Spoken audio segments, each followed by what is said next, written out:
kabayan, gusto mo ba na magnegosyo ng solo pero wala kang pangkapital? Alam mo ba na may iba pang programa ang OWA na maaari niyong mapakinabangan para sa pinapangarap niyong negosyo? Ngunit iba ang programang ito. Hindi ito grant tulad ng Balik Pinas at Tulong Puso na libreng ibigay. Kaya't pakinggan niyo lamang po ang videong ito para malaman ninyo ang buong impormasyon. Baka sakaling ito na ang makakatulong sa inyo para matupad ang inyong pinapangarap na negosyo. Tulad nitong ating mga kababayan na instant milyonaryo na dahil sa programa ng OWA na tinatawag na ADLP o Enterprise Development Intervention at Loan Facility katuwang ang Land Bank of the Philippines na naglalayong suportahan ang mga OFW na gusto magtayo ng negosyo. Sa ilalim ng programang ito, ang isang OFW ay maaaring makakuha ng 100,000 pesos hanggang 2 million pesos at hanggang 5 million pesos naman kung grupo ang mga OFWs. Ang kagandahan dito ay mas mura ito kumpara sa 5-6 dahil ito ay talagang pangmasa. Payable ito sa loob ng 7 taon at may fixed interest. Ang interest po nito, itong sinasabi nating loan na ito ay 7.5% lang po sa isang taon. Meaning, wala pang 1% sa isang buwan. Kahit inactive ka sa OWA, ikaw ay sakop sa programang ito basta ikaw ay isang OFW. At para sa karagdagan pang impormasyon at detalyadong paliwanag, pakinggan lamang po ang buong video para inyo pong mas maunawaan at nang malaman ninyo kung ano-ano ang mga proseso at mga hakbang na dapat ninyo gawin dito sa loan ng OWA in partnership with Land Bank. Pero bago tayo magpatuloy, huwag kalimutan i-like, share, subscribe at pahit na rin ang kampana for more upcoming videos. Salamat! Sa lahat po ng ating mga OFW na gustong mag-avail ng ating EDLP loan, ang isang patakaran po ng Land Bank para kayo ay kanilang asikasuhin, ang isang OFW na gustong makapag-avail nitong ating loan, dapat within 3 years upon arrival dito sa Pilipinas, dapat mag-apply na po kayo. Dahil kapag more than 3 years na po kayo dito sa Pilipinas, ibang requirement na naman po yun. Kaya sumangguni na kayo mga kababayan sa pinakamalapit na OWA regional sa inyong lugar. Kung kayo naman ay nasa abroad pa ngayon, pwede nyo po ipaasikaso sa inyong asawa kung kasal kayo. Sa kapatid naman kung single kayo para masimula na nilang maasikaso ang mga dokumento. Ang kagandahan sa programang ito ay pwedeng solo. Hindi mo na kailangan maghagilap ng mga kagrupo para makapag-loan ng malaking halaga.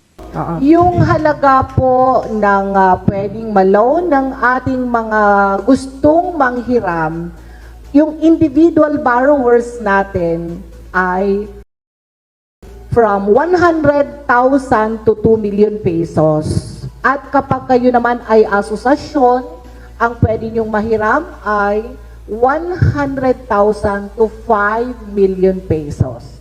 Ang interest po nito, itong sinasabi nating loan na ito ay 7.5% lang po sa isang taon. Meaning, wala pang 1% sa isang buwan. Compared po naman natin dun sa 5-6 na kayang-kaya nating bayaran. Ano po? Ito pong pinapaloan ng OWA ay talagang pangmasa po ito na interest. Wala pang 1%, meaning 0.77 lang po sa isang buwan. Saka ang kagandahan din dyan, ma'am, is meron tayong grace period na 2 years. So meron tayong short-term and long-term payment, which is kapag sinabi natin short-term, pwede nilang bayarin up to 1 year. Then kapag long-term naman is 5 years plus 2 years of grace period. Pero ang programang ito mga kababayan ay mayroong security o yung tinatawag na collateral. Isa ito sa hahanapin ng Land Bank para mapahiram kayo ng pera. Ang collateral ay isang pangako sa pagitan ng nagpapautang at pinautang. Garantiya ito na mababayaran ang hiniram na pera dahil sa collateral.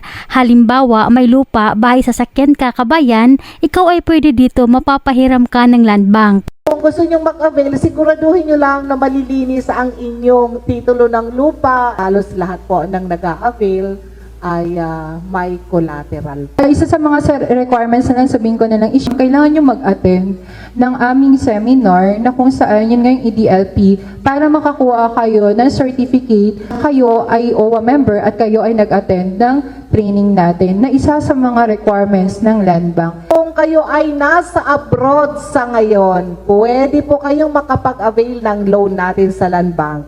Papuntahin nyo lang po sa aming tanggapan ang inyong asawa or kapatid mo na single. Kung ikaw ay single pa, yung magulang mo or kapatid mo rin na single, makisangguni sa amin dito sa opisina at ibibigay namin ang mga requirements or mga patakaran para kayo po ay maka-avail ng loan. So, ma'am, nakalimutan natin sabihin yung regarding sa mga, ano ba yung mga business na pwede nilang pasukin? Ay, oo nga po, ang experience namin po sa Land Bank, sa tinagal-tagal na ng aming collaboration sa Land Bank, yung bawal na lang po ang sasabihin namin kasi halos lahat naman ng business pwede sa kanila.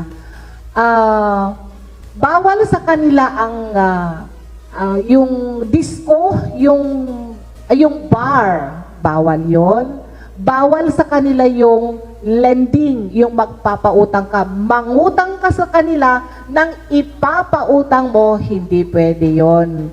Tapos, yung transportation, hindi lang masyadong inukuha na business, kung ano man ang kanilang dahilan, sila lang po ang nakakaalam nun. So, yung ganyang kategorya, yung lending, nightlife, yung definitely yung pasugalan, saka yung transportation, ay medyo hindi nila masyadong kinikater para kayo ay pahiramin. And all kinds of businesses, aside from the, yung hindi pwede po kayong makapag-apply. Maganda ang programang ito mga kababayan dahil hindi kalakihan ang interes at maliban dito, hindi mo na kailangan pang maghanap ng mga makakasama. Talagang solo mo ang negosyo mo at wala ka ng pakikisamahan na ibang tao. Binuo ang programang ito'y dahil para manatili na kayo sa Pilipinas at hindi nyo na kailangan pang mangibang bansa. Tulad nitong ating mga kababayan na mga negosyante na dahil sa tulong ng OWA. Ang purpose namin is para mabigyan kayo, mapirme na kayo dito sa Pilipinas, magtayo kayo ng negosyo nyo, palaguin ninyo kung ano yung meron sa inyo, at hindi nyo na kailangan umalis. Hanggang dito na lamang po mga kababayan, naway nakatulong sa inyo ang mahalagang impormasyon na ito. Mag-ingat po kayo palagi at advance Merry Christmas po sa inyong lahat.